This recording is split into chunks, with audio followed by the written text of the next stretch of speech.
ایک دفعہ کا ذکر ہے، کسی گاؤں میں بنٹی نام کا ایک آدمی رہتا تھا۔ بنٹی بہت غریب تھا، اس کی ایک بیوی اور ایک بیٹا تھا۔ بنٹی غریب ضرور تھا لیکن وہ بہت اچھا انسان تھا، اور اسی کی طرح اس کا بیٹا بھی بہت نیک اور اچھا تھا۔ یہ لوگ مشکل سے اپنا گزارا کرتے تھے۔ ایک دن اس کی بیوی نے کہا، ارے سنتے ہو، گھر میں کچھ نہیں ہے کھانے کو، سب سامان ہی ختم ہو گیا ہے۔ ارے بیگم اب صبر کرو، میں مزدوری کرنے جاتا ہوں، تم دعا کرنا کچھ پیسے مل جائیں، پھر کچھ کھانے کے لیے لے کر آتا ہوں۔ ان کی غربت کا یہ عالم تھا کہ 2 وقت کی روٹی بھی مشکل سے ہی پوری ہوتی تھی۔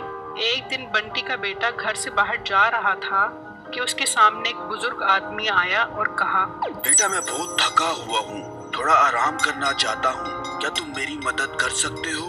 یہ سن کر بچہ بولا، جی بابا جی، کیوں نہیں، آپ ہمارے گھر آ جاؤ، وہاں آرام کر لو، مجھے خوشی ہوگی کہ میں بھی کسی کے کام آؤں۔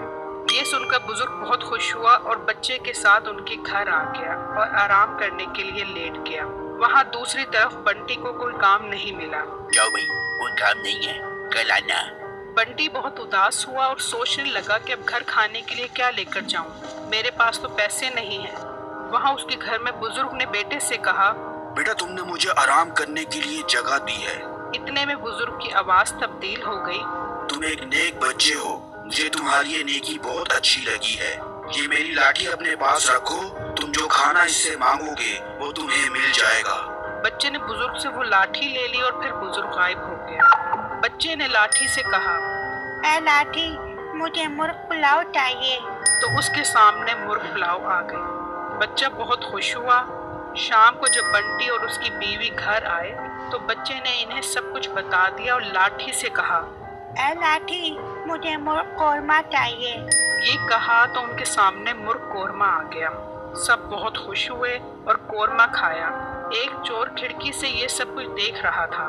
اگلے دن جب سب گھر سے باہر گئے تو چور گھر میں آیا اور لاٹھی کو اٹھا کر لے گیا اور اپنے چور دوستوں سے کہا، ارے میرے ہاتھ میں یہ لاٹھی آئی ہے، اسے جو کھانا مانگو وہ ملتا ہے، چلو سب مانگو، مجھے ٹکا بوٹی چاہیے، مجھے فرائیڈ رائس چاہیے، مجھے راجستھانی مٹن چاہیے۔